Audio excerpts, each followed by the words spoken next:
Seorang hakim berwajah besi yang terkenal tak pernah menerima suap ini. Tiba-tiba menemukan sebuah kotak apel yang sangat aneh di bagasi mobilnya sendiri. Di dalamnya, ternyata ada uang tunai senilai total 12 miliar won. Perlu diketahui, di Korea, korupsi di atas 10 miliar. Pasti dihukum minimal 10 tahun penjara. Kebetulan pria ini sedang bersiap mencalonkan diri sebagai hakim agung. Dan di momen krusial seperti ini, tiba-tiba muncul 12 miliar di bagasinya. Bukannya ini jelas-jelas mau menjebak dia sampai mati. Meski pria ini adalah hakim dengan dua wajah, di hadapan terdakwa kaya dan berkuasa. Seperti pejabat yang dicopot. Dia adalah hakim yang tak memihak. Tapi di hadapan atasan, dia adalah kaki tangan yang paling penurut. Lihat, lihat. Apa? Masih berdiri ngapain? Cepetan. Dan penerimaan yang rela seperti ini, semata-mata agar dia bisa menaiki tangga karir selangkah demi selangkah. Pria ini bernama Kang David, bintang baru yang sedang naik daun di dunia peradilan Korea. Netizen bahkan memberinya julukan Hakim Nasional, karena Kang David bertugas di Pengadilan Negeri Pusat Seoul. Maka yang diadili olehnya adalah orang-orang paling berkuasa di Korea. Karena itu, kasus-kasusnya seringkali menjadi sorotan masyarakat yang tinggi. Kang David memanfaatkan momentum ini untuk cepat meningkatkan popularitasnya. Dan dia juga sangat pandai membangun citra di media. Hari ini, Kang David akan mengadili seorang bos konglomerat yang melakukan banyak kasus pemerkosaan. Persidangan belum dimulai, tapi di luar pengadilan sudah berkumpul banyak wartawan. Saat Kang David muncul, dia sengaja membawa sebuah buku.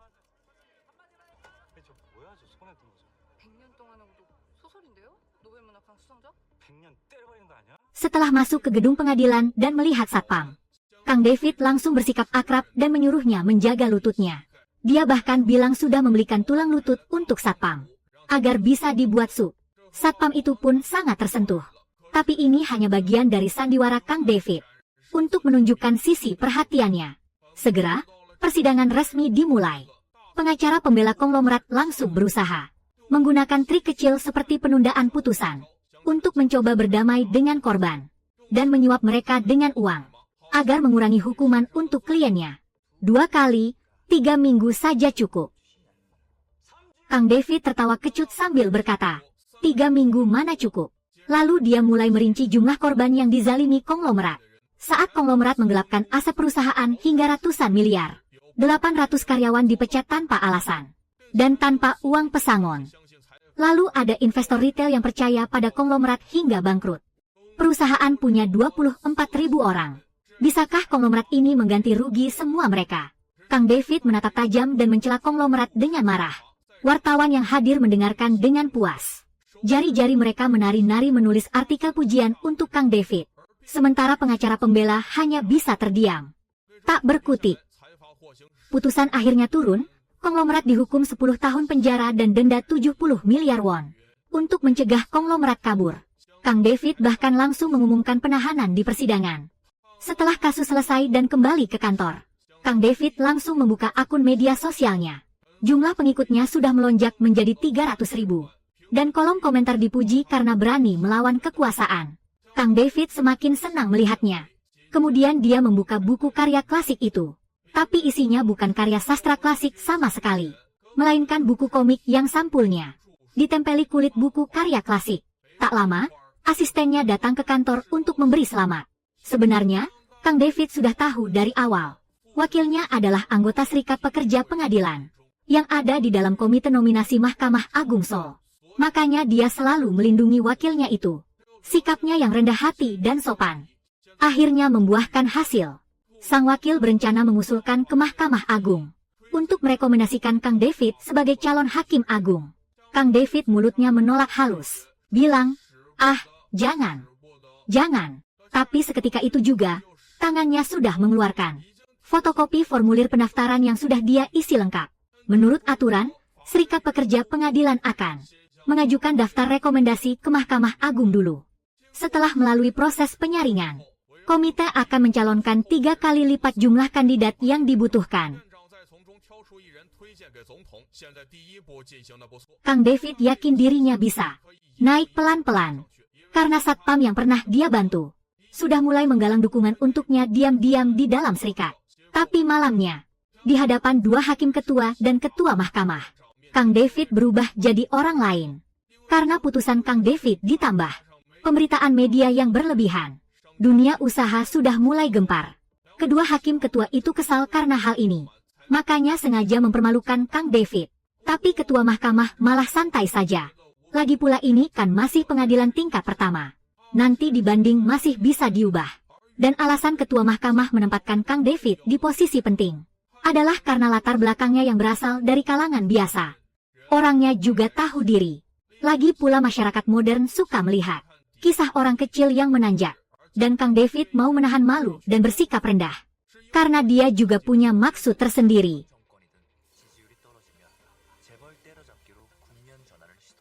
Jadi Kang David sengaja menjatuhkan hukuman berat di siang hari untuk menambah nilai tawar hakim Jimmy. Keesokan harinya, Kang David berangkat kerja seperti biasa. Baru masuk lobi, dia langsung lihat ada yang menumpahkan kopi. Awalnya dia malas urusin hal sepele begitu. Tapi ingat dia lagi kampanye jadi hakim agung. Butuh dukungan suara dari rekan sejawat.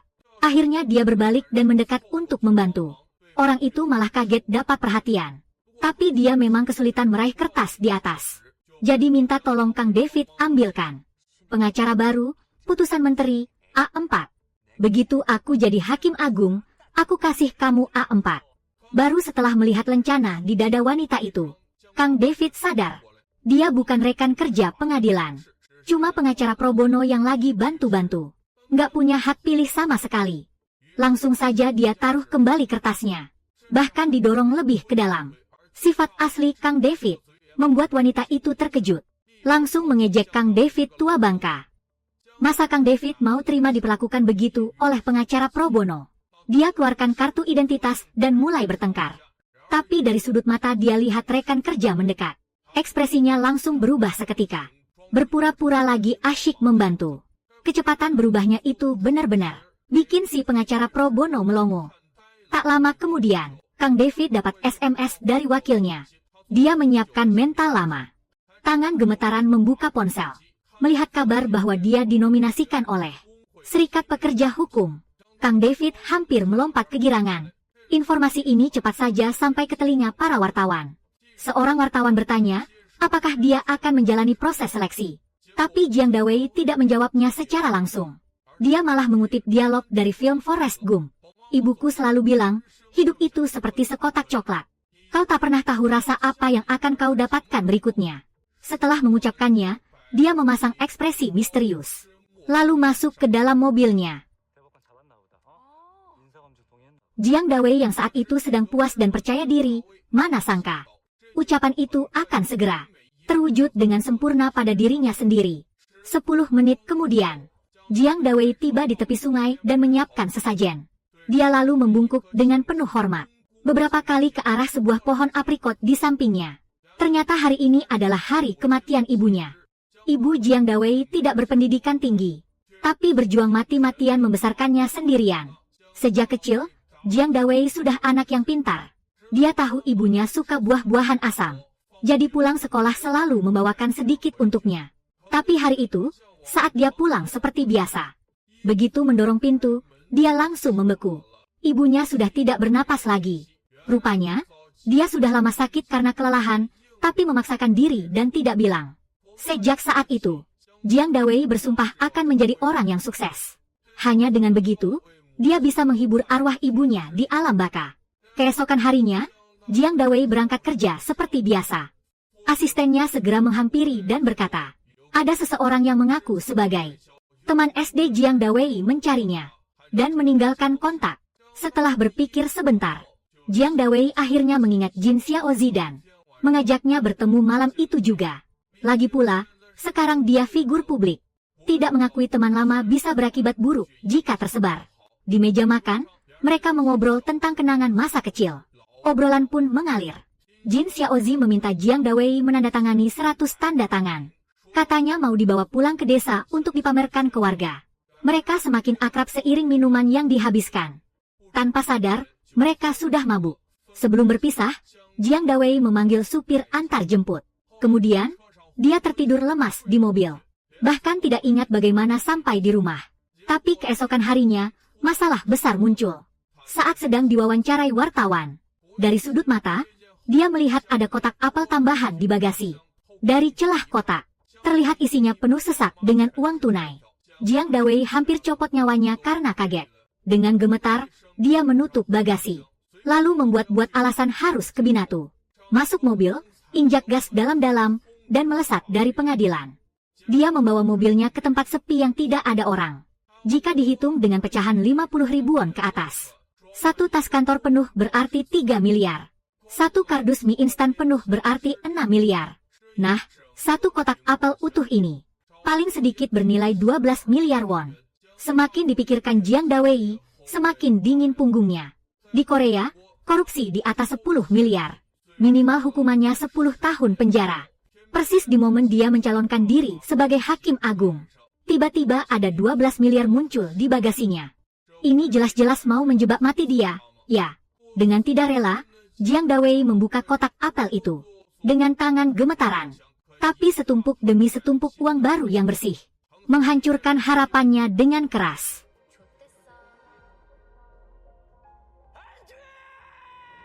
Jiang Dawei memaksa diri untuk tenang. Dia mengulangi semua orang yang bisa dia pikirkan. Tapi tetap tidak tahu siapa pelakunya. Persis saat itu, pesan dari Jin Xiaozi masuk. Katanya, dia akan pulang ke desa. Jiang Dawei mencoba menyelidiki dengan bertanya. Apakah ada barang yang tertinggal di mobilnya? Atau ada sesuatu yang perlu dibantu? Jin langsung bilang tanpa pikir panjang, nggak ada yang ketinggalan. Tapi, emang ada satu hal yang mau aku minta tolong. Dia minta 100 tanda tangan lagi. Jiang Dawei langsung kehabisan kata. Tapi sepertinya bukan Jin yang melakukan ini. Setelah itu, Jiang Dawei kembali ke tempat mereka makan semalam. Untuk merekonstruksi kejadian. Lalu menanyai supir pengganti. Tapi dia sama sekali nggak lihat hal aneh. Tapi kalau ini suap, kok nggak ada yang nyuapnya? Jiang Dawei langsung paham. Uang ini jebakan untuk menjeratnya. Jadi, Jiang Dawei langsung laporkan ke dekan. Dan usul untuk langsung lapor polisi. Tapi dekan nggak pikir panjang, langsung tolak. Sekarang polisi lagi gencar cari prestasi. Target utama mereka adalah hakim dan jaksa yang korup. Lapor sekarang sama aja bunuh diri. Dan kalau Jiang Dawei sampai ditangkap, dekan yang dulu mendukungnya juga bakal kena imbas. Pas dekan lagi pusing 7 keliling. Jiang Dawei mengeluarkan kertas dari kotak apel. Tertulis, gunakan untuk amal. Yang ngasih uang aja udah bilang gini. Ya udah, ikutin aja jalur ini. Cepat sekali, sebuah artikel terbit. Pengadilan menerima sumbangan anonim untuk amal. Dengan begini, Jiang Dawei nggak cuma bersih dari tuduhan suap, tapi juga bantu dekan dapat publisitas positif. Benar-benar satu tembak, 2 sasaran. Tapi baru lega sebentar. Asistennya buru-buru buka pintu. Bilang dekan mau ketemu dia segera. Begitu Jiang Dawei sampai di kantor, langsung ditampar dekan. Siswa berprestasi. Kau sama sekali bukan siswa berprestasi. Bajingan, kau tega mengkhianatiku. Bajingan kau. Ternyata ada yang merekam Jiang Dawei. Menerima kotak apel itu langsung. Dan kirim video itu ke dekan. Ini jelas-jelas rekaman suap. Jiang Dawei ketakutan, langsung bantah. Itu teman SD-nya. Keluarganya punya kebun buah. Tapi muka dekan jadi pucat pasi. Orang yang ketemu dia di video itu adalah penipu berantai buronan. Tang Chuyu kembali ke pekerjaan lamanya. Sekarang dicari se-Indonesia. Jiang Dawei terdiam, matanya membelalak. Dia buru-buru ambil HP, hubungi Jin. Teleponnya nggak ada yang jawab. Dia akhirnya hubungi teman SD lainnya. Baru dari mereka dia tahu. Jin yang asli udah meninggal 10 tahun lalu. Orang yang minum dan ngobrol sama dia semalam adalah penipu yang pakai identitas palsu.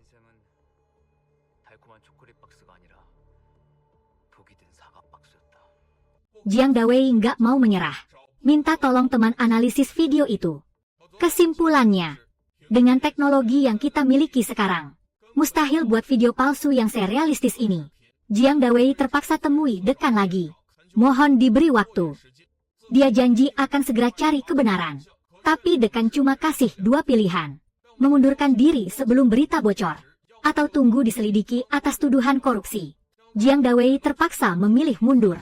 Dekan ingatkan, Meski mundur sendiri, dia nggak boleh buka firma hukum dalam waktu dekat. Karena kasus ini ditutup-tutupi oleh ketua asosiasi advokat pakai koneksinya. Dan ketua itu paling benci koruptor.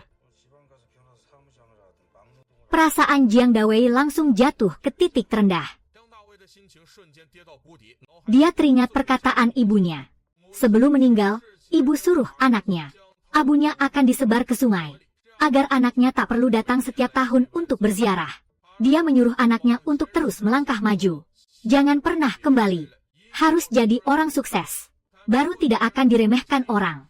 Tapi kali ini, mungkin dia benar-benar tak bisa bangkit lagi. Tepat saat Jiang Dawei putus asa sampai titik nadir. Teman lama yang sudah bertahun tak berhubungan, Yizhen, tiba-tiba menelepon. Setelah bertemu, Yizhen langsung menawarkan kesempatan. Mengajaknya bergabung ke firma hukumnya. Dan Yizhen sedang menjalani masa percobaan. Ketua asosiasi pengacara saat itu, Yizhen, bilang dia sudah meyakinkan pihak percobaan. Asal Jiang Dawei bersedia, bisa langsung mulai bekerja di firma hukum. Keesokan paginya, Jiang Dawei membereskan barang-barangnya dan meninggalkan pengadilan. Rekan-rekannya penuh tanda tanya. Kok bisa tiba-tiba pergi? Jiang Dawei sendiri semakin tidak terima. Dia bersumpah suatu hari akan kembali dengan gagah. Lalu Jiang Dawei pun datang ke firma Yizhen. Hasilnya, posisi yang Yizhen sediakan untuknya ternyata cuma pengacara pro bono yang bahkan Wu Bie pun jijik. Enggak cuma harus berbagi ruangan dengan beberapa pemula di kantor yang berantakan, tapi juga harus tahan dengan anjing-anjing peliharaan yang ditinggal majikannya. Rencana malam musim semi yang pernah diimpikan Lu Fen, jadi petugasnya sama sekali tidak punya. Hah? Tepat saat Jiang Dawei hampir naik pitam, orang yang pernah berkonflik dengannya, nah, masuk. Ternyata Na juga pengacara pro bono di sini. Benar-benar musuh bebuyutan.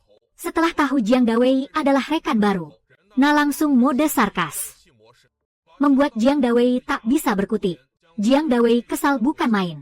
Lari ke bawah untuk melampiaskan amarah. Tak disangka menginjak mainan bersuara. Detik berikutnya, Golden Retriever di samping langsung menyerbu. Menjatuhkannya ke lantai. Dan menjilati mukanya sampai basah. Jiang Dawei marah besar sampai mengumpat. Tim pengacara pro bono yang dengar teriakan buru-buru datang. Sambil membantu membersihkan air liur di badan Jiang Dawei. Sambil gugup menanyainya apa dia baik-baik saja. Kamu ini manusia bukan sih? Lagi ngapain kamu sebenarnya? Jiang Dawei jelas tak bisa melawan 3 orang. Dia berbalik dan langsung menyerbu kantor Yizhen. Kenapa menyuruh hakim agung seperti dirinya jadi pengacara pro bono? Tahu tidak dia pernah menangani berapa banyak hakim dan anggota parlemen. Tapi Yizhen sama sekali tidak menanggapi. Namun Jiang Dawei tidak sampai hilang akal karena marah. Dia berniat mengamati lebih cermat. Soalnya pasti ada alasan Yizhen sampai membuka proyek pro bono yang sama sekali tidak menghasilkan. Di firma hukum top dengan tarif tertinggi di Korea. Dan benar, Jiang Dawei segera dapat informasi kunci. Yang sebenarnya membentuk tim pro bono adalah ketua firma hukum, alias ayah Yizhen. Dia menunjuk Yizhen jadi CEO untuk menguji kemampuannya sebelum secara resmi menyerahkan firma ke anaknya. Setelah tahu seluk-beluknya, Jiang Dawei langsung menemui Yizhen untuk berterus terang. Dia klaim bisa dalam setahun meningkatkan tingkat kemenangan tim pengacara pro bono dari kurang dari 20% ke 50%. Tapi sebagai gantinya, Yizhen harus merekomendasikannya sebagai calon hakim agung. Dan kalau tingkat kemenangan benar mencapai 50%, firma hukum bisa lepas dari cap buruk yang selama ini melekat. Pemimpin baru yang memimpin perubahan ini bisa dengan mulus mendapatkan hak waris. Ini bisnis yang pasti untung. Bei Zheng merenung lama sebelum akhirnya bicara. Peluang menang harus dinaikkan ke 70% baru transaksi ini berlaku. Untuk bisa kembali ke posisi hakim. Jiang Dawei langsung menyetujuinya. Lalu dia buru-buru kembali ke kantor untuk menangani kasus yang ada. Anjing yang menyerangnya tadi bernama Xiao Xing. 2 tahun lalu, Shan Mei melihat Xiao Xing berkeliaran di jalan saat traveling. Lalu menitipkan anjing itu kepada pemilik kedai kopi. Tempatnya bekerja untuk diadopsi. Setelah 2,5 tahun berlalu, tiba-tiba muncul seseorang yang mengaku sebagai pemilik anjing. Menuduh Shan Mei dan pasangan pemilik kedai kopi mencuri anjingnya. Bahkan mengancam akan menuntut mereka. Shan Mei sering mengadopsi anjing liar. Uangnya juga tak banyak. Dia datang minta bantuan pengacara pro bono.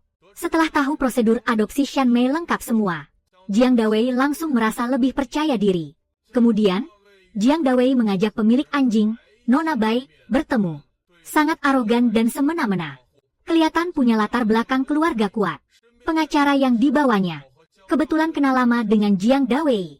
Pria itu bernama Ming Sun, mantan jaksa dari Departemen Investigasi Pusat.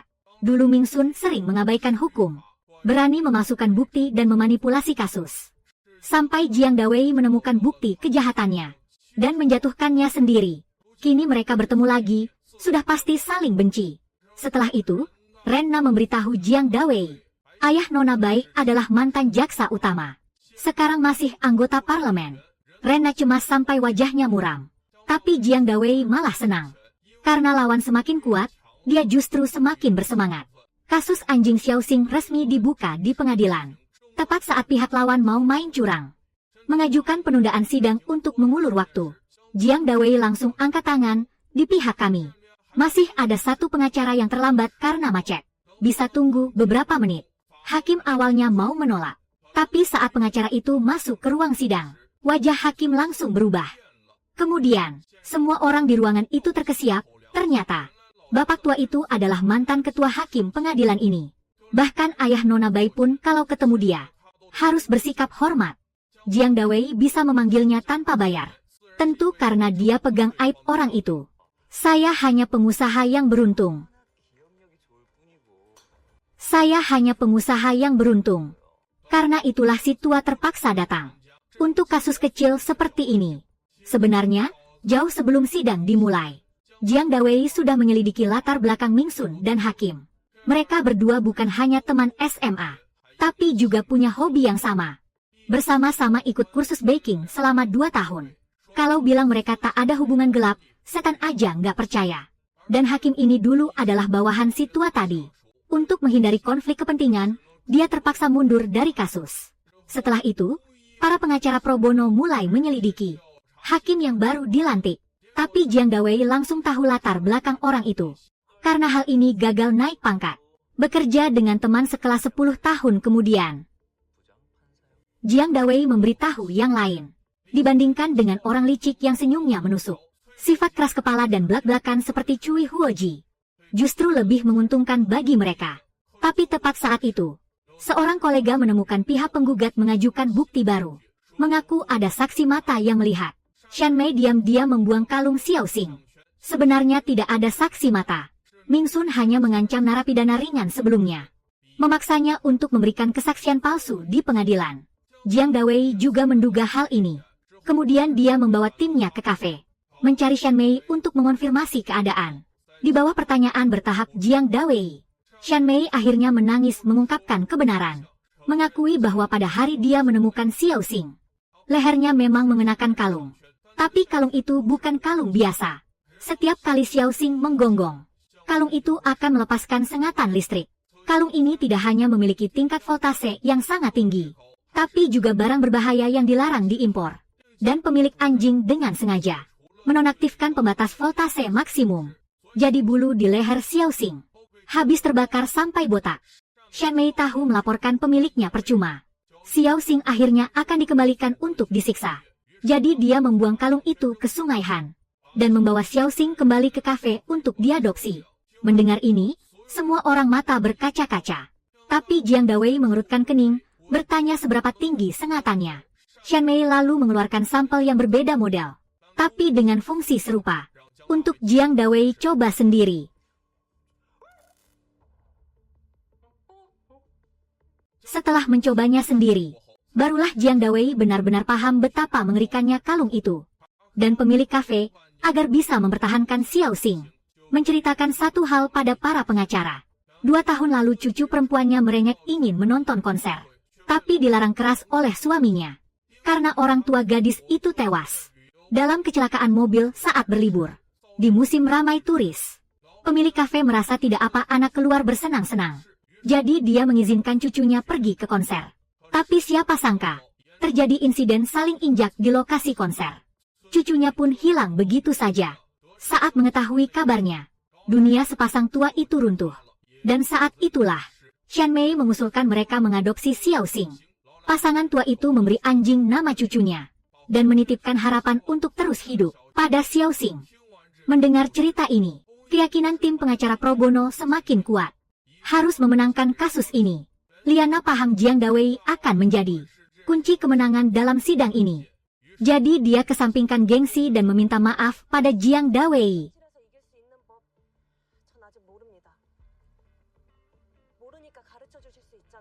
Jiang Dawei langsung menerima bercanda.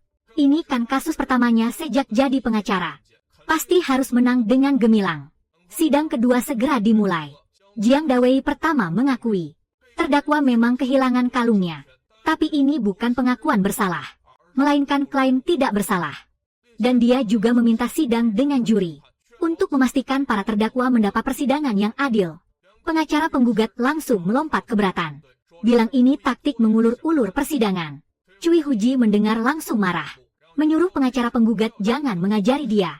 Setelah berkata, Cui Huji langsung menyetujui permintaan Jiang Dawei. Sidang kedua pun berakhir begitu saja. Setelah itu, Jiang Dawei membagi tugas pada timnya.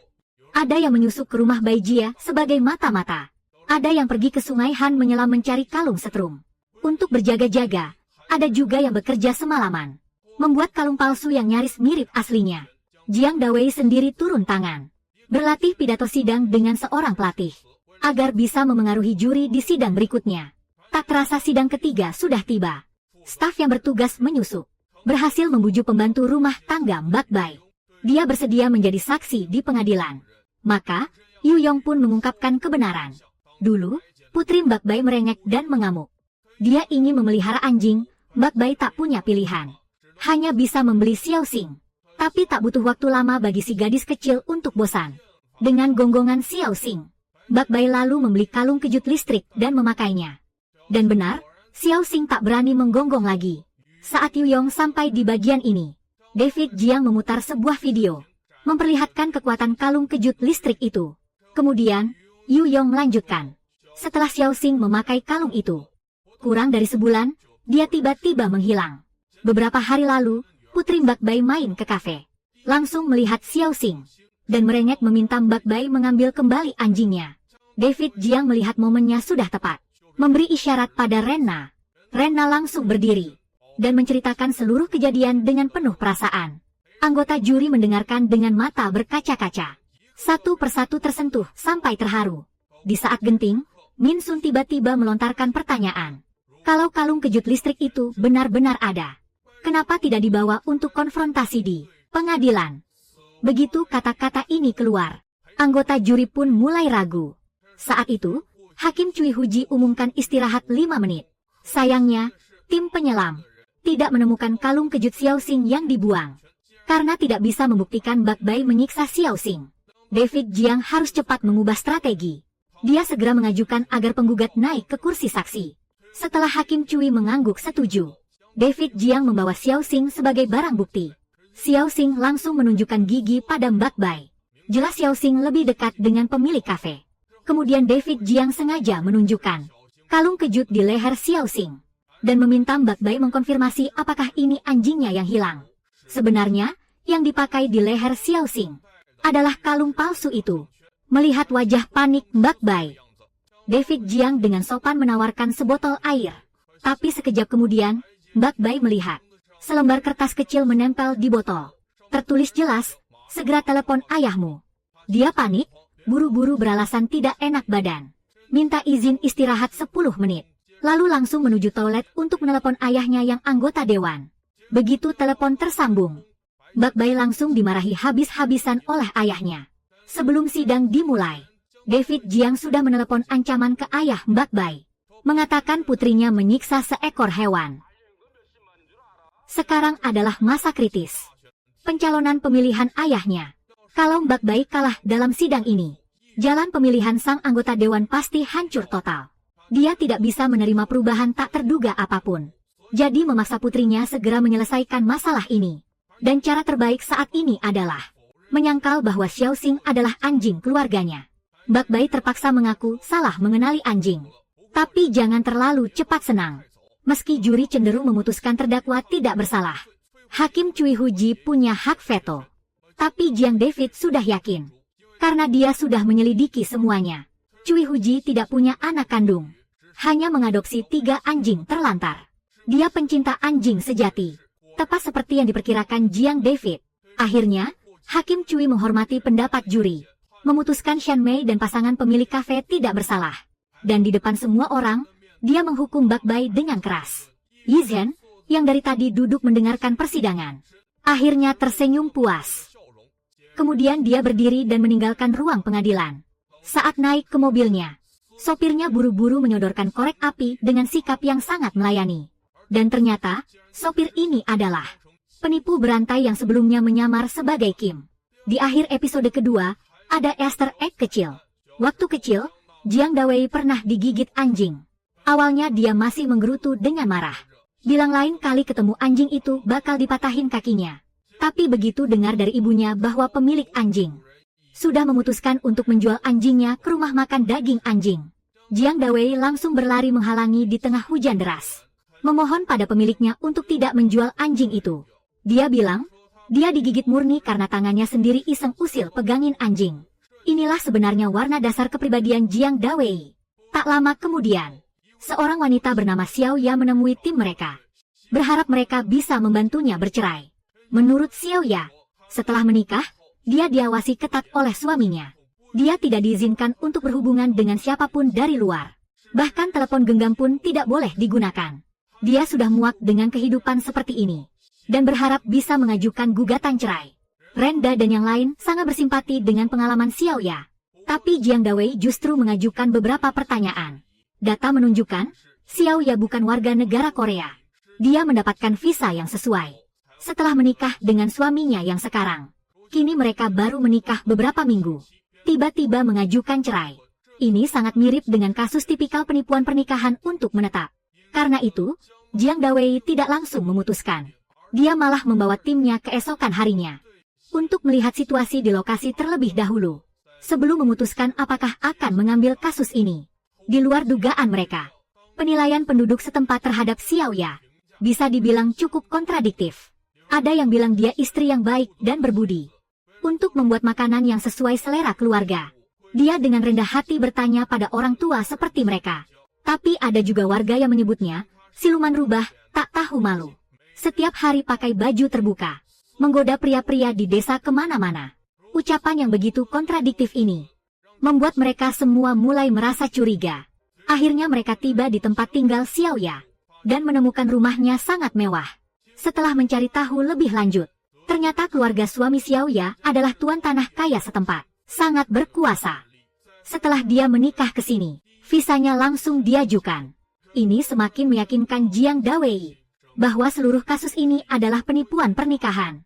Namun tepat saat itu, suami Xiao Ya tiba-tiba pulang.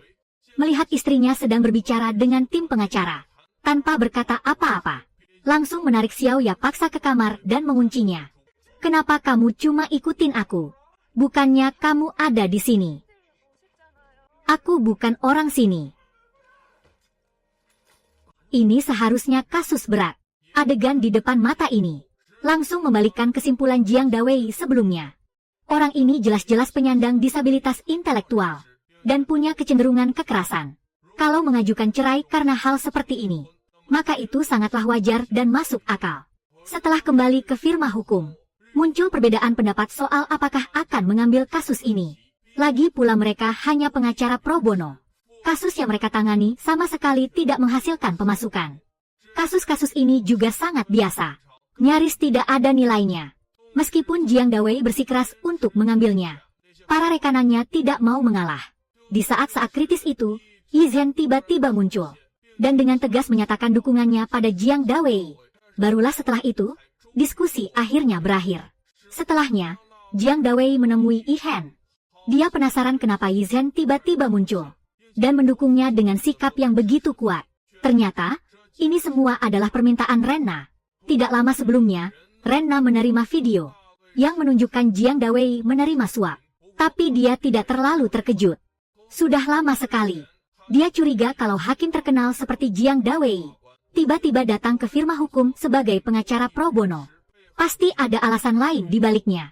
Jadi dia langsung menemui Yi Zhen dan menunjukkan video itu padanya. Dia yakin Yi Zhen juga tidak akan membiarkan Jiang Dawei mengubah tim pengacara pro bono jadi tempat cuci dosanya. Makanya dia minta Yizhen mendukung Jiang Dawei sepenuhnya. Bukan cuma bisa memanfaatkan kemampuannya untuk membantu lebih banyak orang, tapi juga bisa melihat tujuan sebenarnya Jiang Dawei. Itulah sebabnya Yizhen kemudian mendukung Jiang Dawei dengan begitu kuat. Mendengar ini, Jiang Dawei jadi pusing 7 keliling. Masalah fitnah yang menimpanya belum ada titik terang. Malah videonya menyebar kemana-mana.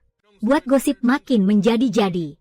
Investasi kedepannya pasti bakal lebih rumit. Dan selama ini, anggota tim lainnya juga bakal kena imbasnya. Tapi kejadian sudah terlanjur.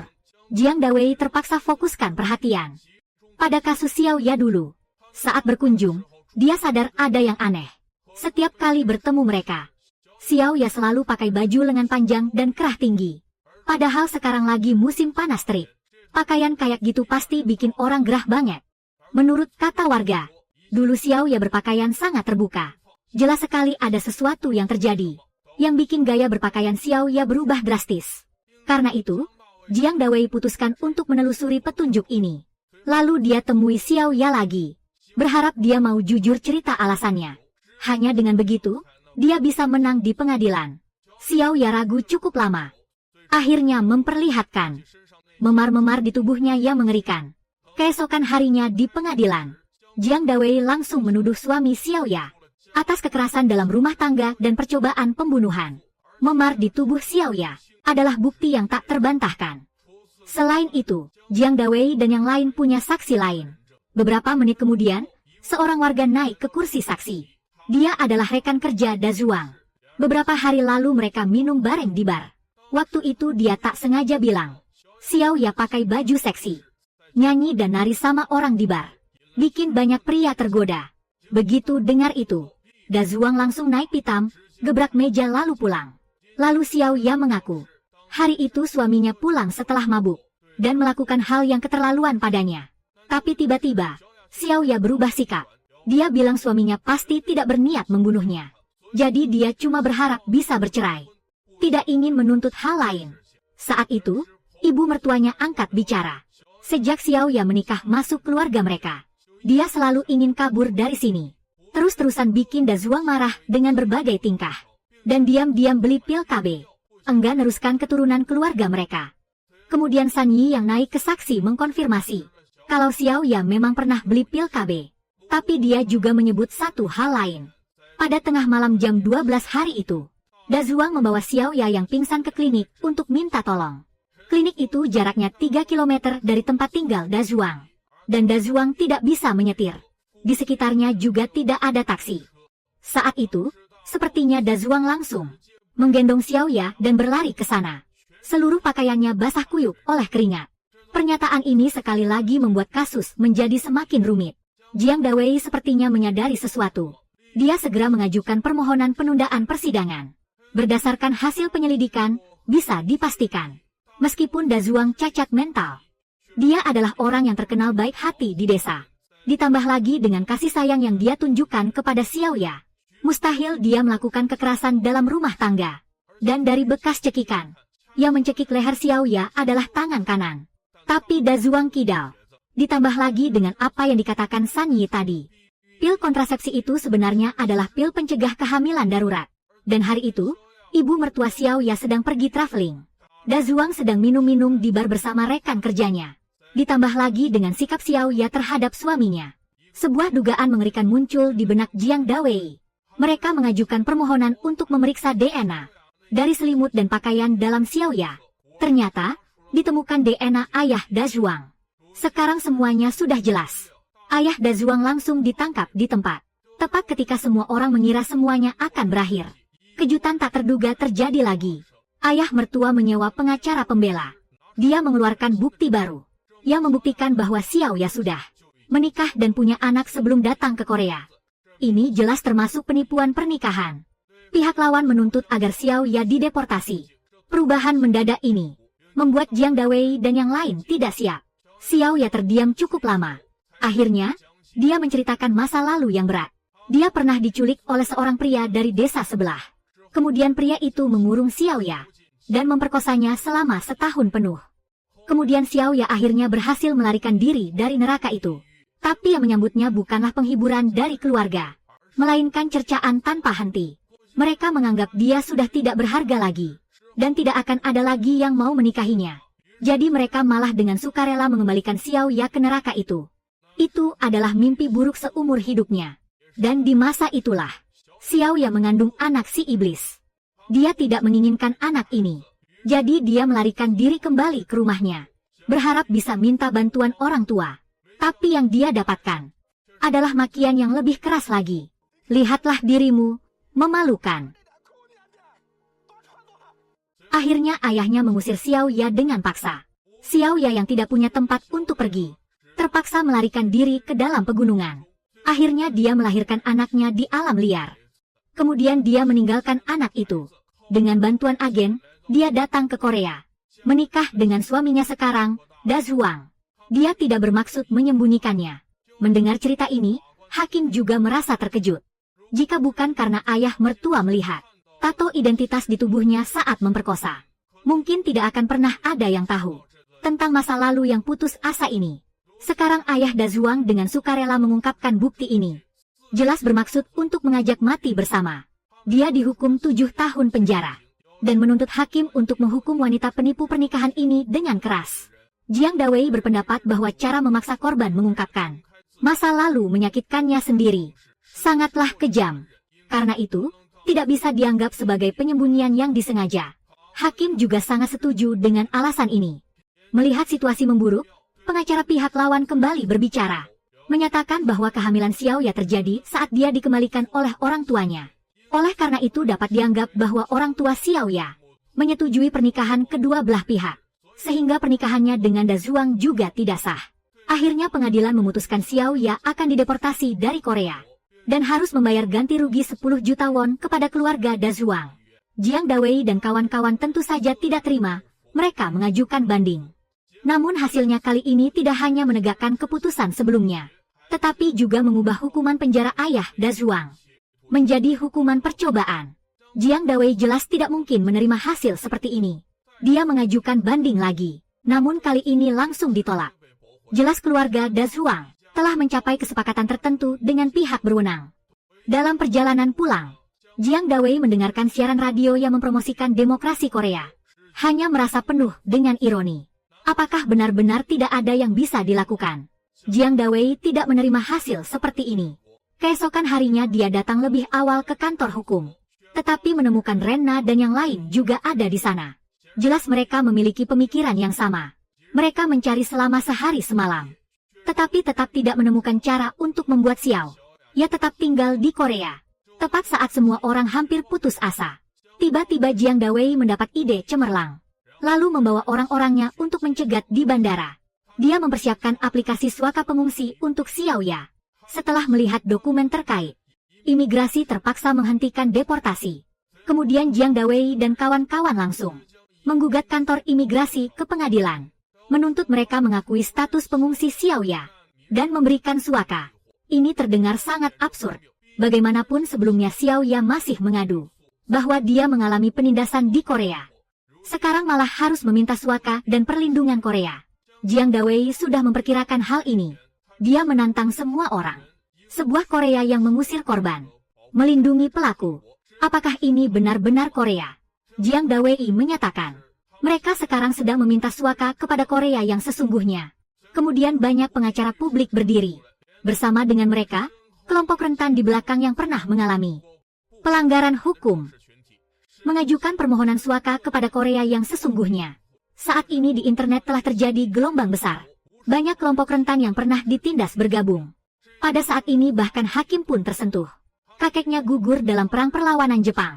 Ayahnya juga meninggal dalam menggulingkan pemerintahan diktator.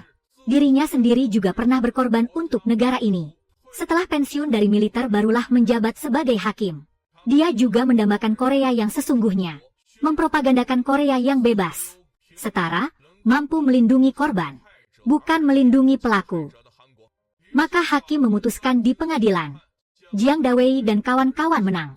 Di suatu tempat umum, seorang selebriti secara terbuka mengusir dan menghina penggemar, dan direkam dalam video. 3 keluarga penggemar menggunakan ini sebagai ancaman. menuntut perusahaan manajemen membayar ganti rugi 1 miliar. Jika tidak, video akan dibocorkan ke internet. Hal ini mendapat perhatian tinggi dari perusahaan manajemen. Nanti tidak hanya nama artis akan hancur. Semua endorsement saat ini juga akan dihentikan. Dan harus membayar denda puluhan miliar. Dan sejak lama, sudah ada anti-fans yang memfitnah artis Ilya di internet. Sekali benar-benar terekspos, semua fitnah sebelumnya akan menjadi fakta. Oleh karena itu perusahaan manajemen menyewa tim pengacara khusus. Harapannya, masalah ini bisa diselesaikan diam-diam. Sekarang mereka punya dua pilihan. Antara firma hukum Baisheng atau Ignite United. Agensi sendiri lebih condong ke Baisheng. Bukan cuma karena kekuatan firma mereka sedikit lebih unggul dari Ignite United, tapi juga karena Ignite United malah mengirimkan tim pengacara pro bono. Ini bikin agensi kesal banget. Sebenarnya, Jiang Dawei dan kawan-kawan awalnya nggak mau ikut campur. Soalnya, kasus pro bono yang datang ke mereka berkali-kali lipat lebih banyak dari biasanya. Tapi, pihak atas firma berpendapat, kasus pro bono memang nggak menghasilkan uang. Kalau terus begini, lama-lama bakal jadi beban. Makanya, mereka malah berniat untuk membubarkan tim pengacara pro bono ini. Demi menyelamatkan tim, Jiang Dawei terpaksa mengambil kasus yang menguntungkan ini dan buat kesepakatan taruhan dengan atasan. Kalau dia berhasil, timnya dipertahankan. Kalau gagal, tim akan dibubarkan sesuai permintaan. Tapi yang lain jelas kurang percaya diri. Soalnya kebanyakan dari mereka masih hijau. Nggak pernah nyangka bakal langsung berhadapan dengan Baisheng. Beberapa anggota bahkan mulai mikirin jalan keluar. Melihat timnya goyah, Jiang Dawei langsung lempar bom. Aku juga takut dengan nyawaku sendiri. Aku diancam video di kepalaku. Vonisku ditolak, makanya aku ada di sini. Jiang Dawei klaim tim ini adalah satu-satunya jalan untuk membersihkan namanya. Makanya, bagaimanapun juga dia harus selamatkan tim ini. Banyak yang terkejut dengan nasib Jiang Dawei. Lalu satu persatu menyatakan dukungan penuh. Mereka nggak percaya Jiang Dawei benar-benar bersih. Tapi setelah sekian lama berinteraksi, mereka yakin Jiang Dawei orang yang teliti. Dia pasti nggak bakal ninggalin celah seperti itu. Jadi, pasti ada yang menjebaknya. Tak lama kemudian, kedua pihak datang ke agensi, menyampaikan proposal masing-masing. Firma Baisheng berpendapat, sebaiknya penuhi permintaan keluarga korban. Lalu tanda tangani perjanjian kerahasiaan. Begitu sorotan mereda, Ilya bisa muncul lagi di depan publik. Tapi, itu jelas mustahil. Baru saja, tim Jiang Dawei menemukan pencarian tentang Ilya meledak di internet. Ternyata video itu udah disebar oleh blogger fitnah ke akunnya sendiri. Sekarang, masalahnya udah bocor. Proposal awal Baisheng langsung batal. Dalam keadaan terburu-buru, mereka malah kepikiran biar Ilya pura-pura sakit dan cari simpati. Dengan cara menjijikan itu, untuk minta maaf ke publik, Ilya langsung menolak mentah-mentah. Jiang Dawei dan yang lain segera menyerahkan proposal mereka. Mereka udah ambil rekaman CCTV sebelumnya, jadi tahu seluruh kejadiannya. 3 fans itu sebenarnya stalker yang ngejar-ngejar Ilya terus. Dia panik, minta asistennya usir mereka. Tapi malah dikeroyok bertiga. Ilya nggak tega, maju buat hentikan. Tapi malah dipotong-potong videonya. Makanya, proposal Jiang Dawei adalah langsung ungkap kebenaran. Perwakilan agensi, Nona Cha, pertama kali menentang. Sebagai ibu Ilya, dia cuma mikirin untung rugi. Tapi Ilya bersikeras mendukung Jiang Dawei. Jadi, tak lama kemudian, Jiang David dan yang lainnya menggugat blogger penyebar rumor ke pengadilan. Dengan tuduhan fitnah dan pencemaran nama baik. Menuntut si blogger untuk meminta maaf secara terbuka dan membayar ganti rugi. Namun, blogger itu bersikeras tidak mengakui kesalahannya. Melihat orang ini tidak akan kapok sebelum benar-benar celaka, Jiang David dan kawan-kawan kembali mengeluarkan bukti berat. Banyak komentar di video blogger itu ternyata adalah fitnah yang dia atur sendiri. Dihadapkan pada bukti yang tak terbantahkan, blogger itu akhirnya menundukkan kepala. Saat itulah, Ilya mengungkapkan kebenaran kepada publik, meminta maaf dengan tulus atas tindakan impulsifnya, dan menyatakan akan menanggung kompensasi yang sesuai. Dengan langkah-langkah ini, Ilya tidak hanya membersihkan namanya, tapi juga semakin membangun citranya. Namun, saat istirahat persidangan, pengacara terdakwa menemui Jiang David dan yang lain, berharap mereka segera menghentikan segalanya. dan mengancam bahwa jika diteruskan, hasilnya tidak akan baik untuk semua orang. Awalnya Jiang David tidak menganggapnya serius, sampai lawannya membocorkan sebuah kabar mengejutkan. Kami yang menyediakan pacar untuk Elia. Dia datang. Tak seorang pun menyangka. Ternyata semua ini direncanakan oleh planet asal Elia.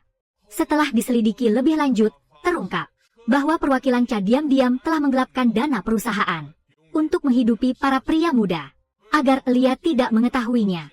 Dia terus mengendalikannya dengan ketat.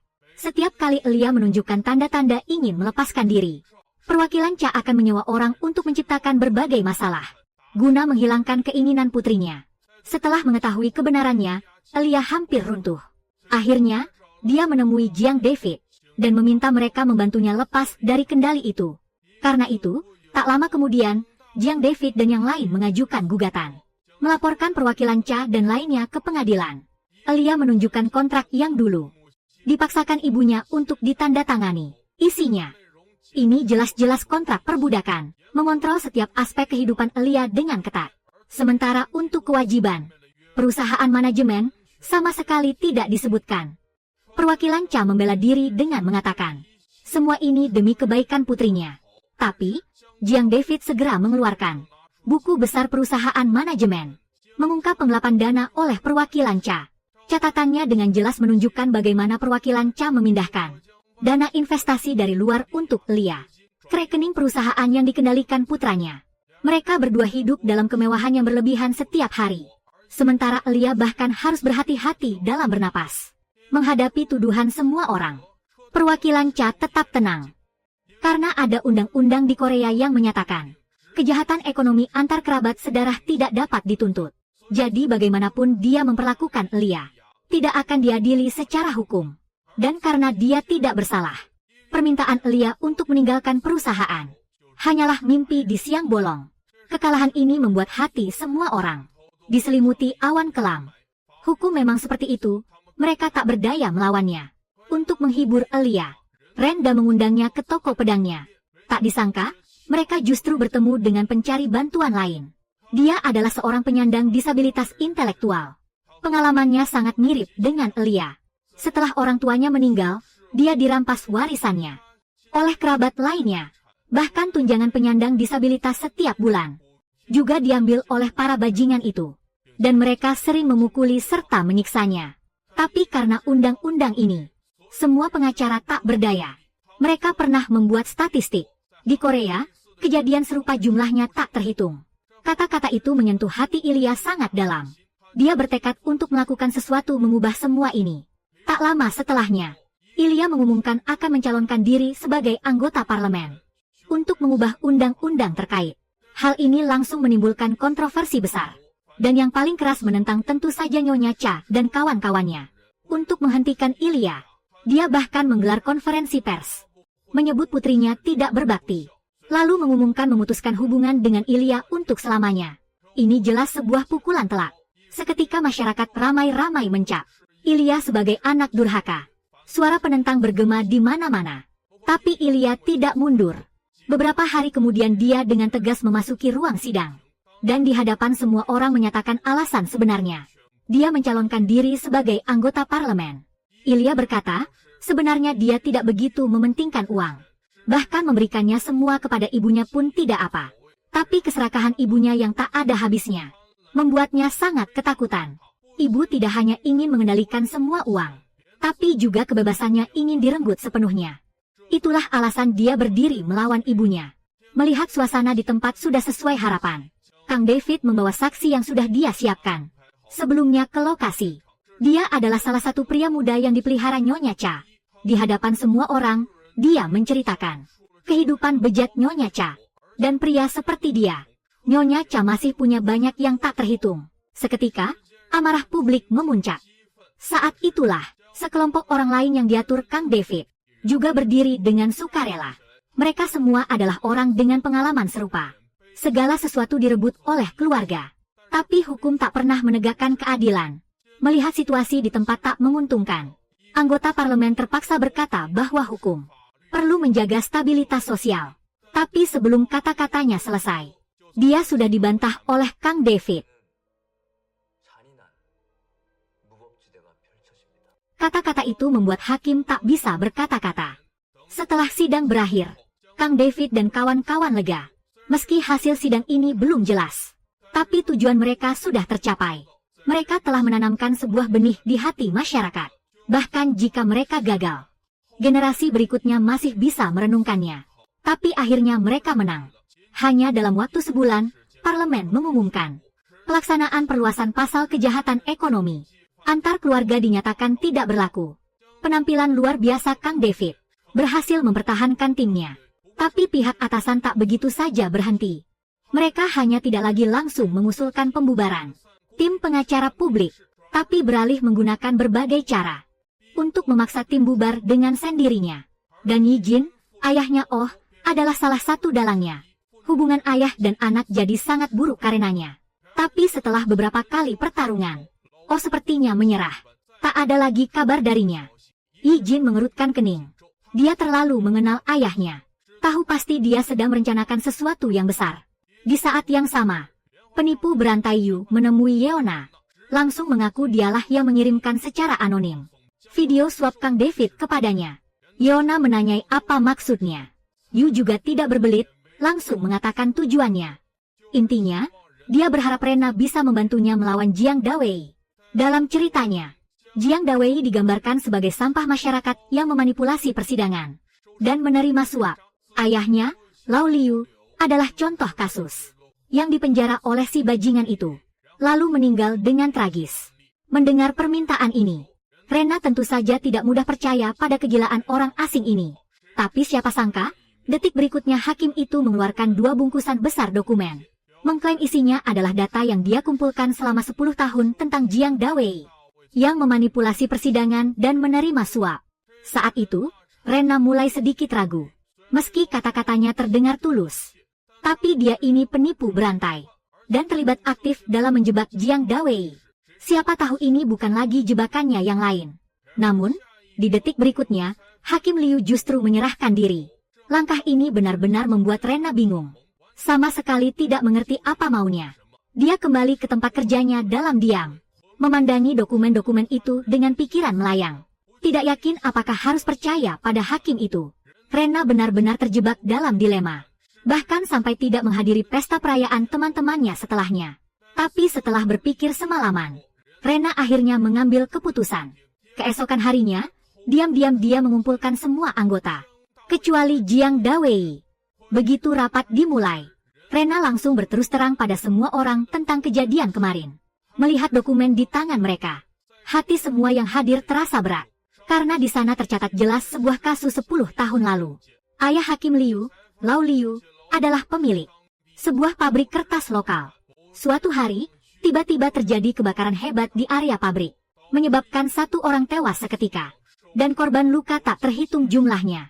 Kemudian polisi menyimpulkan kebakaran disebabkan oleh korsleting akibat sistem listrik yang sudah tua. Maka, manajer pabrik yang bertanggung jawab atas keamanan langsung ditangkap dan dikendalikan. Dan hakim yang mengadili kasus ini adalah Jiang Dawei.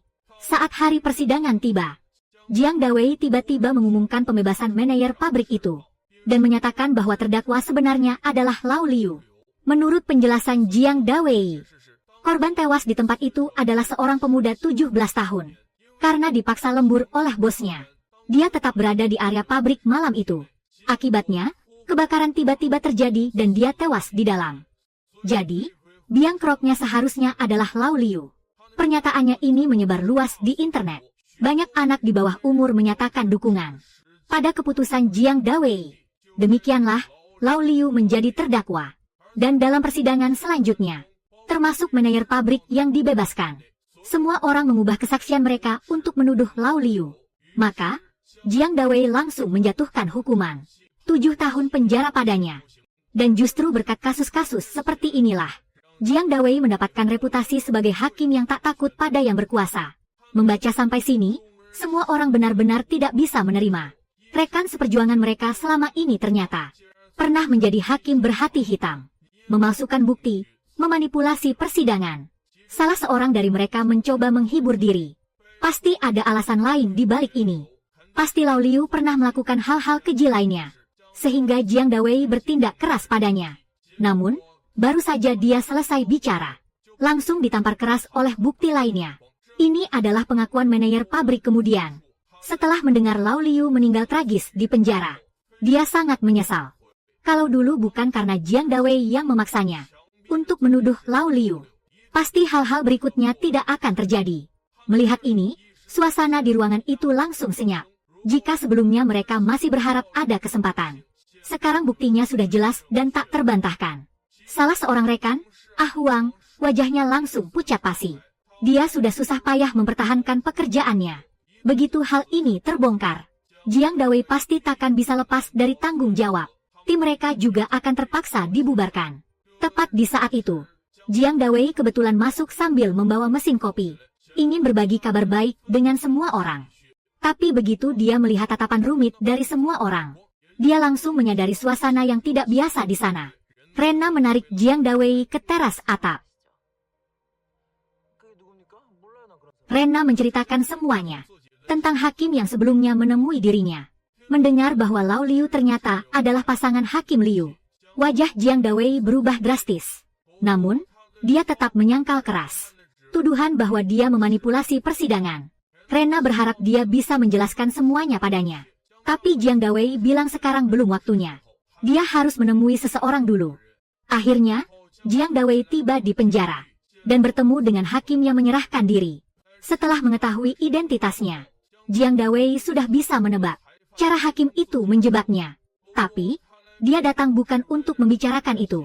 Dia hanya meninggalkan satu kalimat yang membingungkan.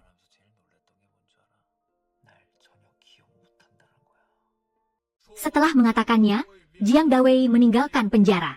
Tepat saat itu, Ketua Jiang Dawei teringat sesuatu.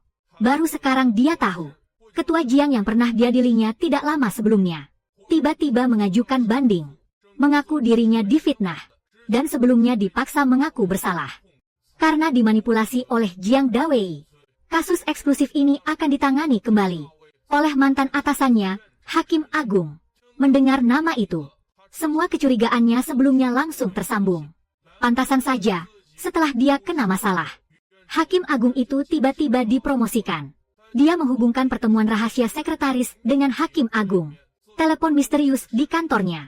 Semua ini dari awal sudah direncanakan oleh sekelompok orang untuk menjebaknya. Di waktu yang sama, Izhen juga menerima kabar tentang bandingnya Ketua Jiang. Dia langsung menyadari ini adalah rencana ayahnya. Tak lama kemudian, para partner firma hukum datang menekan. Izhen terpaksa mengundurkan diri sebagai perwakilan firma. Adegan kembali ke Jiang Dawei. Dia menemui Hakim Agung sebagai junior dan sengaja menyebut nama Hakim Liu untuk menguji reaksinya. Jelas sekali, ekspresi Hakim Agung langsung berubah. Lalu, saat Jiang Dawei menyebutkan hakim yang menyerahkan diri, Hakim Agung refleks mengepalkan tangannya. Dari dua reaksi itu, Jiang Dawei menarik dua kesimpulan. Hakim Agung memang berkolusi dengan hakim itu. Tapi soal penyerahan diri, itu adalah inisiatif hakim sendiri. Hakim Agung dan kawan-kawannya sama sekali tidak tahu.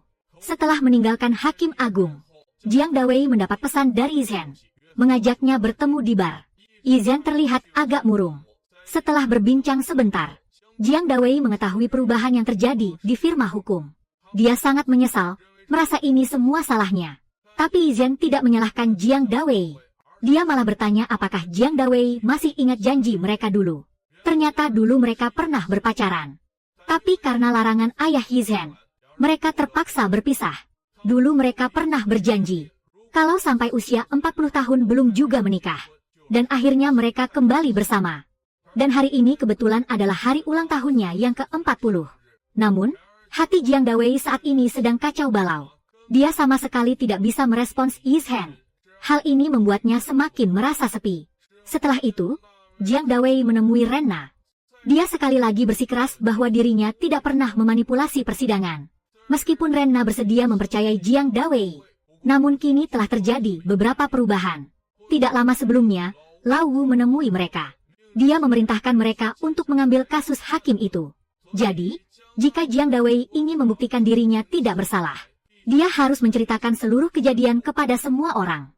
Maka, Jiang Dawei mengumpulkan semua anggota. Dia menceritakan sebuah masa lalu yang telah lama terkubur. Sebenarnya, ibunya adalah karyawan di pabrik Lao Liu. Karena dipaksa lembur setiap hari, ibu Jiang Dawei menjadi kelelahan. Kemarin, saat dia pulang sekolah, dia melihat wajah ibunya yang kesakitan. Barulah saat itulah dia menyadari, tangan ibunya ternyata hilang. Lao Liu tahu keluarganya miskin. Sama sekali tidak punya uang untuk berobat. Juga tidak mampu menyewa pengacara. Karena itu, dia dengan sangat tidak tahu malunya memilih untuk membiarkan mereka berdua mati. Jiang Dawei pernah menemui Lao Liu untuk konfrontasi. Tapi malah diusir dengan pukulan oleh orang-orang yang disuruhnya. Karena itu, Jiang Dawei meninggalkan kuliahnya. Dia beralih belajar hukum secara mandiri. Namun, ketika hari persidangan tiba, dia tetap merasa putus asa. Lao Liu dan hakim ternyata berasal dari daerah yang sama. Mereka sudah berunding hasilnya sebelum persidangan dimulai. Dengan penundaan yang berulang-ulang. Akhirnya ibu Jiang Dawei tidak sanggup bertahan. Dia meninggal dunia untuk selamanya. Saat itulah, Lao Liu dengan sikap ngasihani melemparkan sedikit uang kompensasi. Sejak saat itu, Jiang Dawei bertekad bulat untuk menjadi seorang hakim. Akhirnya, usahanya tidak sia-sia. Dia akhirnya mendapatkan kasus Lao Liu. Namun, dia tidak melakukan tindakan yang melampaui batas. Dia hanya memutuskan sesuai prosedur normal. Mendengar ini, semua yang hadir merasa simpati dengan pengalaman Jiang Dawei. Tapi tepat saat itu, rekan kerja Ah Huang tiba-tiba menyebutkan, jika hal buruk seperti ini terjadi, seharusnya kau menghindar.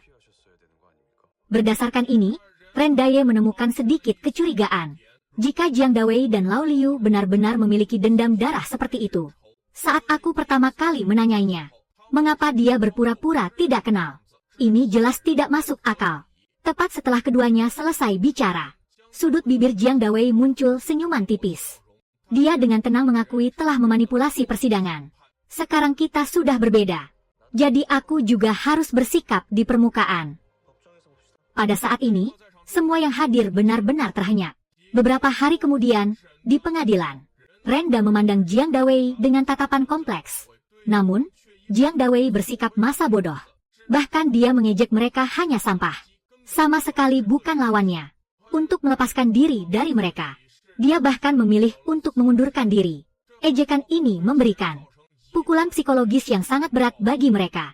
Hanya Renda dan beberapa anggota yang menduga. Dia sengaja menjaga jarak dengan mereka untuk menghindari kecurigaan yang tidak perlu. Namun meski begitu, mereka tetap merasa panas dan malu. Persidangan setelahnya juga sangat tidak menguntungkan bagi mereka. Hakim menyulitkan bukti-bukti dari pihak mereka dengan berbagai cara. Kasus tahun lalu menunjukkan bahwa pihak lawan adalah penipu berantai. Bukti yang dikumpulkan sama sekali tidak bisa dipercaya. Terhadap hal ini, Renda dan yang lain sudah memperkirakan. Mereka sudah menyelidiki sebelumnya. Jiang Dawei pernah menyelamatkan nyawa hakim ini.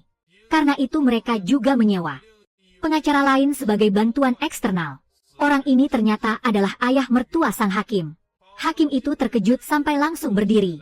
Setelah diam sejenak, hakim mengumumkan persidangan ditunda sementara. Tak lama kemudian, hakim yang bertugas diganti.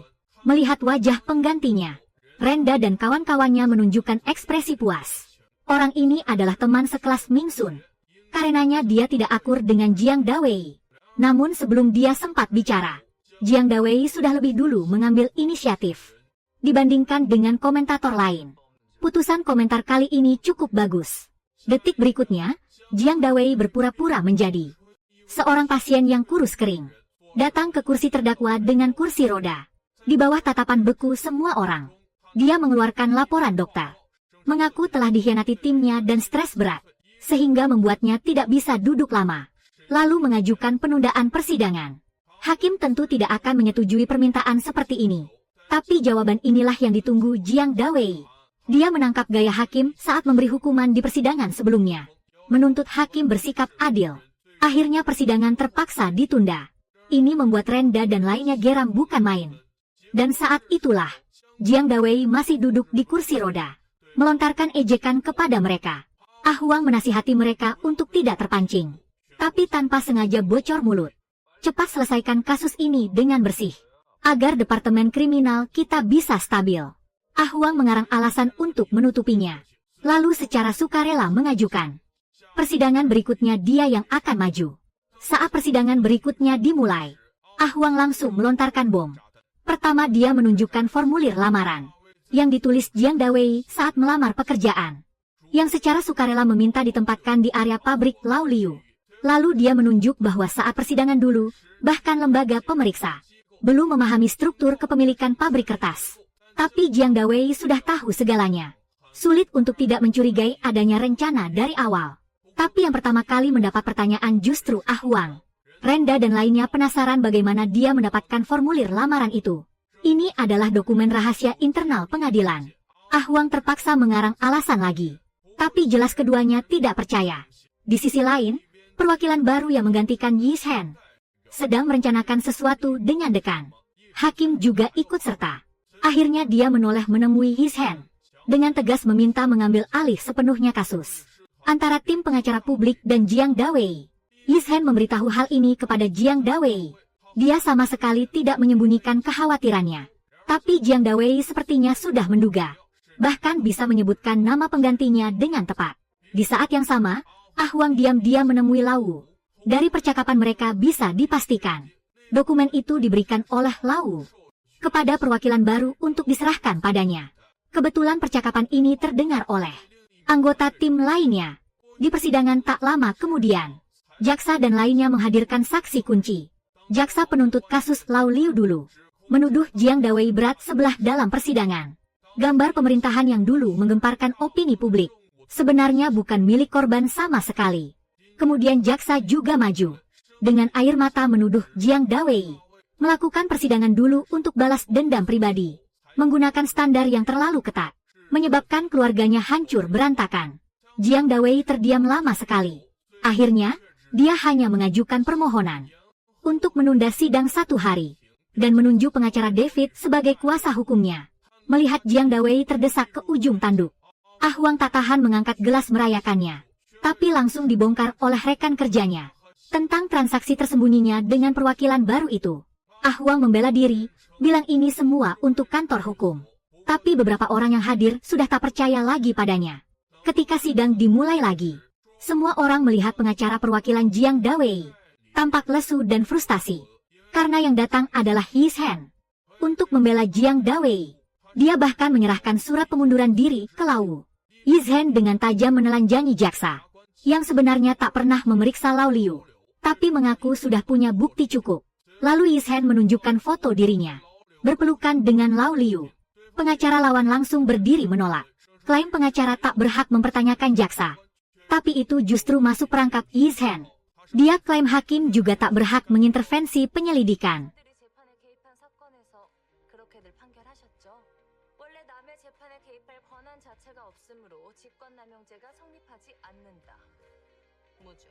Sedangkan foto yang beredar di internet, mereka klaim bukan milik korban, tapi tak bisa menunjukkan bukti pendukung. Hanya dengan beberapa kata dari Yi Shen, situasi berbalik. Mereka jadi terdakwa penipu, hanya berhayal menuduh mantan hakim menyalahgunakan wewenang. Hakim terpaksa menunda sidang lagi. Hanya pertarungan singkat, tapi sudah membuat Rena dan kawan-kawan kalang kabut. Kebetulan saat itu, Rena baru sadar. Sebenarnya bertahun-tahun lalu, dia pernah berinteraksi dengan Jiang Dawei. 15 tahun lalu, Jiang Dawei yang menangani kasus kebangkrutan keluarganya. Karena itulah, Rena jadi punya keinginan belajar hukum. Sekarang harus melawan orang yang pernah membantunya. Sulit baginya menerima ini. Dia berharap Jiang Dawei bisa beritahu kebenaran. Bukan untuk keamanan, tapi hanya ingin lebih mengerti dirinya. Tapi Jiang Dawei akhirnya tak juga membuka mulut. Di saat bersamaan, dekan memanggil Lau. Berharap dia bisa hentikan Yi Shen membela Jiang Dawei. Tapi pengacara senior ini juga punya prinsipnya sendiri. Dia tegas menolak permintaan dekan. Tapi dia berjanji pada dekan pasti akan memasukkan Jiang Dawei ke penjara. Tak lama kemudian sidang dimulai lagi. Rena mengajukan beberapa pertanyaan ke Jiang Dawei. Pertama, menuduhnya memberi hukuman terlalu berat. Jiang Dawei pernah memanggil Lao Liu 3 kali. Setiap kali menanyakan hal yang sama, seperti memaksa jawaban yang dia inginkan. Ini membuat orang curiga dia memancing pengakuan. Terakhir, Rena tanya apakah Jiang Dawei saat persidangan teringat ibunya sendiri dan merasa dendam. Meski pertanyaan ini bisa tak dijawab Jiang Dawei, tapi dia tak bisa membohongi hatinya sendiri. Dia malah langsung mengaku saat persidangan memang membenci Lao Liu. Dan ini akan jadi bukti kuat kesalahannya. Rena kaget Jiang Dawei mengaku begitu jujur. Kira-kira kasus ini akan berakhir di sini. Tapi tak disangka, Jiang Dawei tiba-tiba berbalik. Mengatakan meski saat persidangan membenci Lao Liu, tapi perasaan itu tak dia campurkan ke dalam tindakan nyata. Jiang Dawei bicara terus terang. Di satu saat dia memang sangat ingin menghancurkan Lao Liu. Tapi saat dia melihat istri Lao Liu menangis terseduh-seduh di samping, hatinya tiba-tiba merasa kasihan.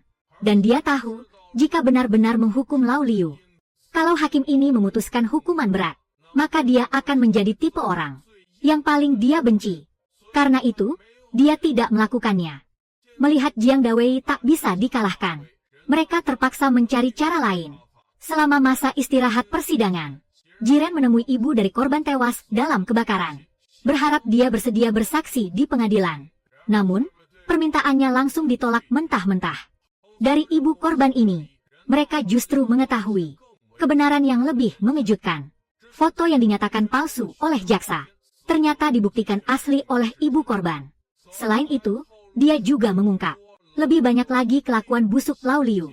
Misalnya, anaknya hanya mengambil sebuah barang rongsokan yang akan dibuang, tapi diancam dengan tuduhan pencurian oleh Lao Liu. Memaksa anaknya yang masih di bawah umur untuk bekerja tanpa henti di pabrik. Setelah mendengar cerita ibu korban, perasaan Rena campur aduk.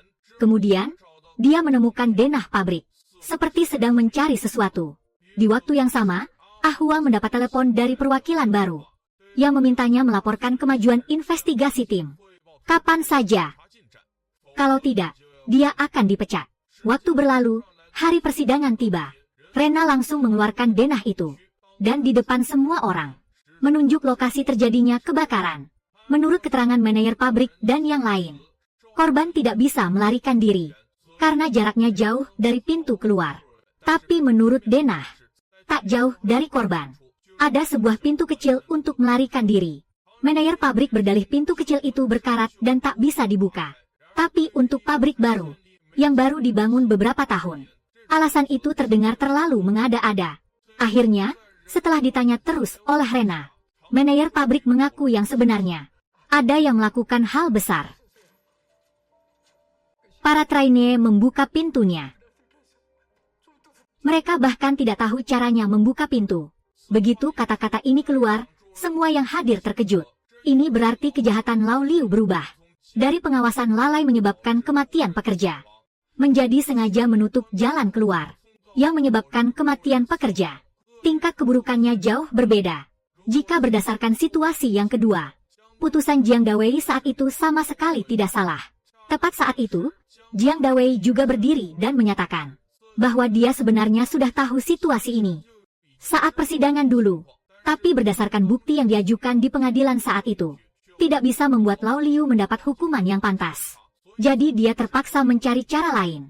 Apakah ini karena rasa dendamnya sendiri? Atau karena hati nurani seorang hakim? Dia tidak ingin membahasnya lebih lanjut. Setelah persidangan ini, situasi langsung berbalik. Jaksa secara sukarela menarik tuntutan. Malam itu, Rena dan yang lain duduk bersama Jiang Dawei merayakannya. Dari percakapan mereka, yang lain baru tahu. Ternyata mereka sudah saling kenal sejak 15 tahun lalu. Di pesta, Ah Huang terus murung.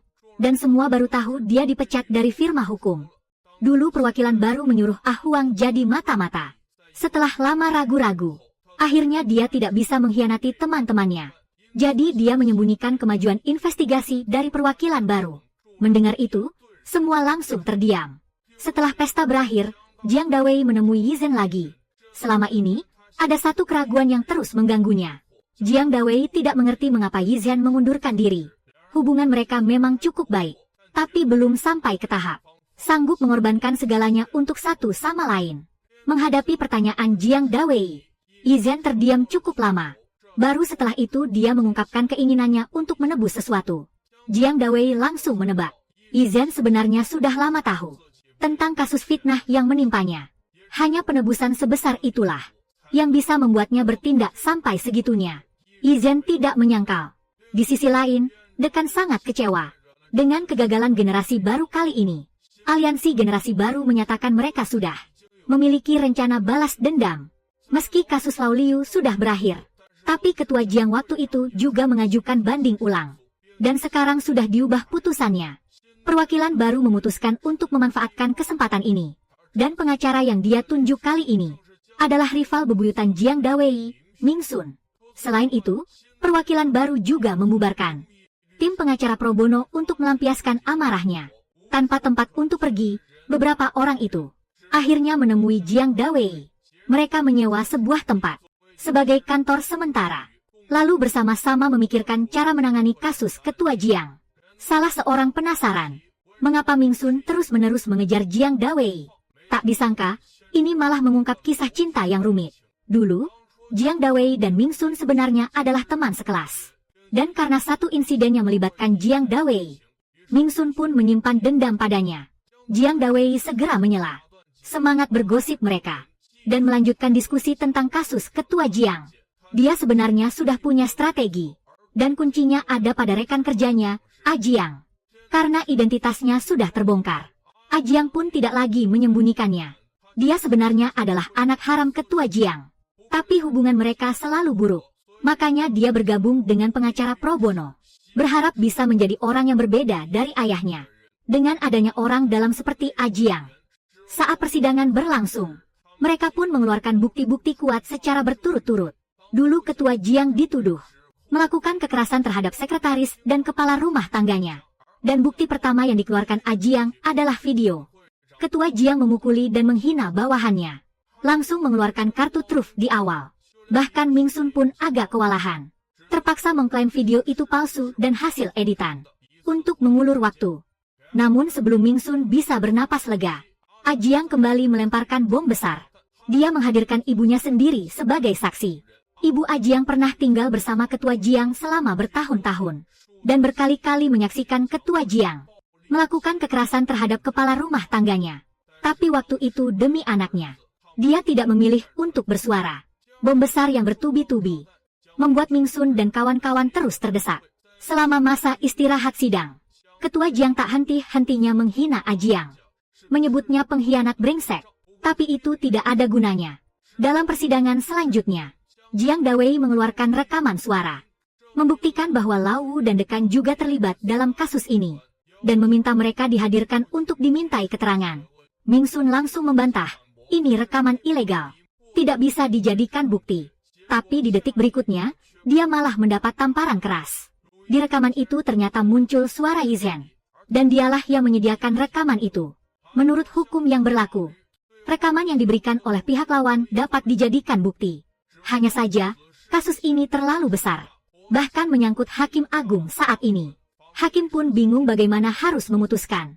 Tak lama kemudian, Jiang Dawei dan timnya menerima pemberitahuan bahwa hakim akan diganti sementara. Hal seperti ini sudah mereka duga. Bahkan siapa yang akan muncul pun sudah mereka tebak. Dan benar saja, yang datang adalah hakim kepala senior yang dekat dengan Dekan. Dia menyatakan alasan tidak cukup, lalu menolak permintaan Jiang Dawei. Tapi kalau sudah menduga akan ada keputusan mati, masa Jiang Dawei tidak siap. Dia mengusulkan pada hakim untuk diberi waktu seminggu, agar 3 saksi termasuk Lau mau hadir di pengadilan. Jika tidak, dia rela menerima penolakan itu.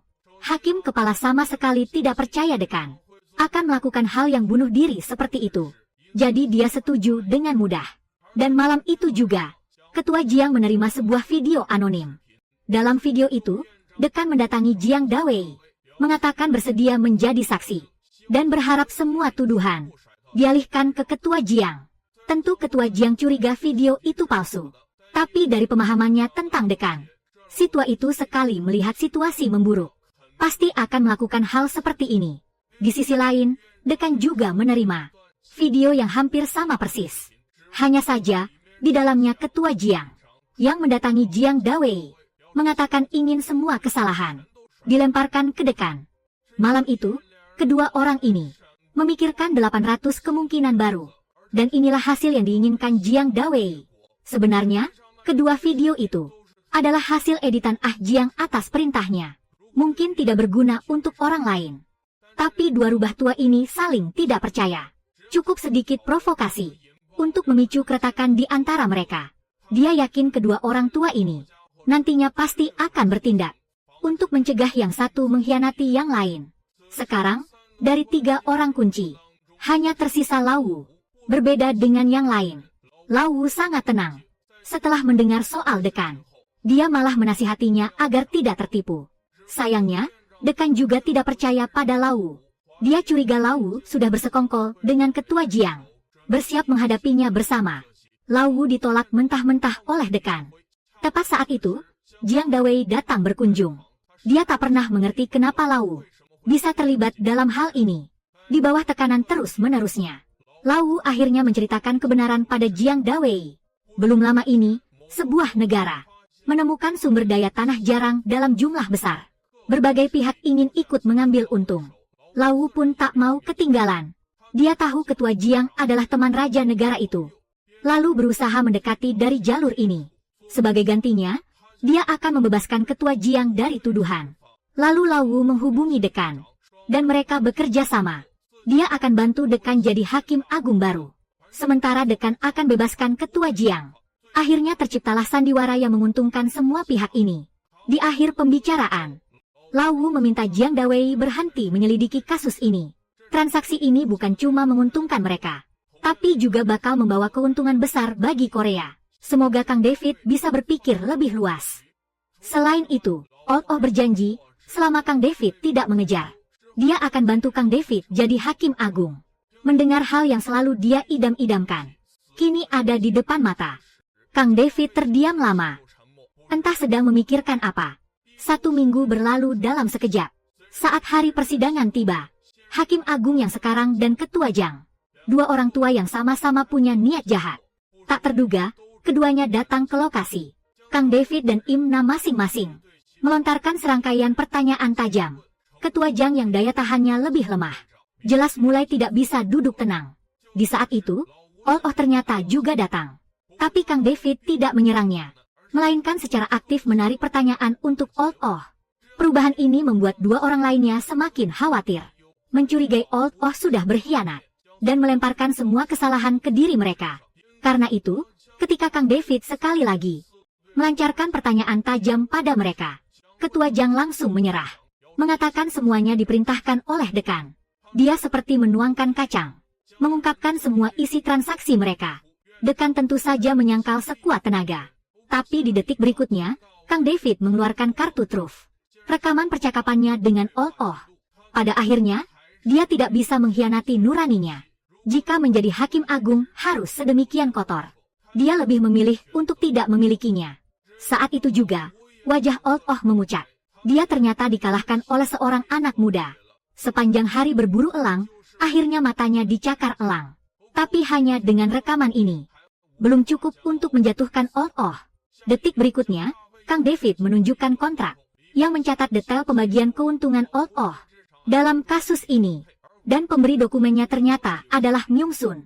Tidak lama sebelum sidang, Yi Jin secara aktif menemui Myung Sun, berharap dia bisa bersatu melawan ayahnya. Melihat sang pujaan hati begitu memohon padanya, Myung Sun langsung berbalik arah. Dan karena dorongannya, Ketua Jianglah yang pertama tidak tahan. Kini bukti sudah tak terbantahkan. Meski Old Oh bertiga punya kuasa besar, mereka sudah tak berdaya. Hakim Agung diselidiki. Old Oh keluar dari unison, dan Yi Jin mewarisi posisinya. Semua orang Kang David dipanggil kembali. Won Sun, untuk mendekati Yi Jin, juga bergabung dengan unison. Semuanya tampak berjalan ke arah yang baik. Tapi Kang David tidak merasa senang. Kini dia jadi salah satu inti firma hukum, mulai bertugas membela para chaebol, salah satu perusahaan kimia, karena popok yang diproduksinya bermasalah, menyebabkan banyak bayi sakit. Firma hukum berusaha sekuat tenaga membela perusahaan, sementara Kang David dan tim pengacara publik lebih simpati pada keluarga korban. Mereka memberikan konsultasi hukum gratis, tapi itu hanya setetes air di tengah lautan. Dan saat hati Kang David masih goyah, 2 perubahan besar terjadi lagi. Pertama, Yi Jin memutuskan untuk jujur. Dia bukan cuma sudah tahu Kang David difitnah, tapi juga pernah terlibat di dalamnya. Dan kemudian, dia membawa Kang David ke sisinya. Aku cuma ingin memanfaatkan kekuatannya untuk menjatuhkan ayah. Yang satu lagi adalah undangan dari Yeona. Saat itu, Kang David diundang untuk merayakan ulang tahun. Tapi baru saja Kang David masuk, langsung dikepung oleh keluarga Yeona.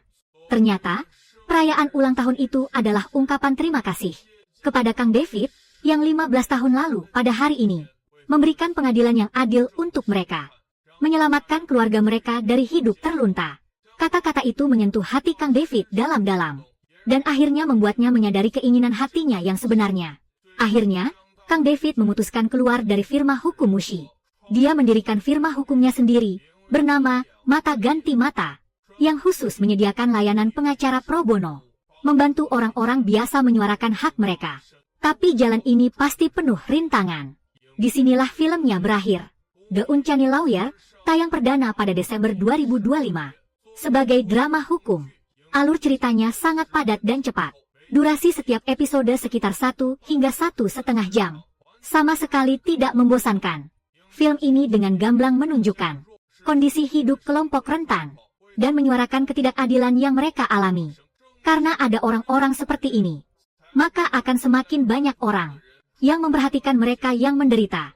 Semoga mereka semua bisa diperlakukan dengan hangat dan adil, seperti dalam film ini. Oke, video kita hari ini sampai di sini. Terima kasih sudah menonton. Like, komen, dan subscribe kalian adalah dukungan terbaik untuk kami. Sampai jumpa di video berikutnya.